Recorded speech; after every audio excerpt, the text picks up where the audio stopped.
Abahingi nibagerangwa amajyana bagekorera hamtwe ubu bari kutambura ingendo ningwa ahabwo kubure imihanda yo kurabya mu motoka ezakugatwire ahari za factory nuko kushaba gavumenti kubijuka umuntu nashoroma amajyani agokorera hihi mahirisha tuza kwikahenguto konkanka Buhweju ninga okukira mnonga rushambya enguto zitu zikiri kubi amono begumisiriza umuhinji ntagerangwe bei ya fertilizer na yekiriye higuru obwa hate grams 500 nizugura shiringe mtwari 13 n'ekicweka imbazi y'amajyana kiriya higuru kandi na nentabire kuza kuhinga ntabire kugitereza je gukora amajyana ugateka mutindo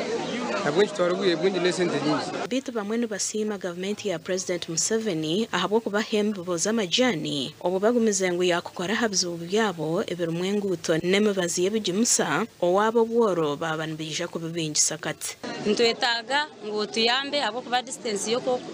kuba ntuyiha amajyani kutembe nsozi yitwa Buhweju ntaringwa ntwenda ngo tuyambe nisima president kureba ngo yatuhereza amajyani nanye nakubyara amajyani agabire abo kabitenzo mu mbego zicumita zitandabona abebembezi behanangisiriza abahinje kubyara amajyana ago bitungo tukuganaga hamhanda kandi abantu baranga bari baza kushangaga kwenda kugira ki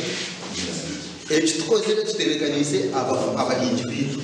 nishabangu abantu bahinga amajyana aga batakagaguza abo kuba at the end of the day egenentasya e government rene isya amuntu wa hansi kiro y'amajyana hatenegura hagati ya shiringe 5 na 50 na shiringe rukaga amabisi agarukurwa mu musiri ecaba kandi cy'abahinje bari kugira ngo beye yegerya hansi gasha kwa Juliet Charles Sima.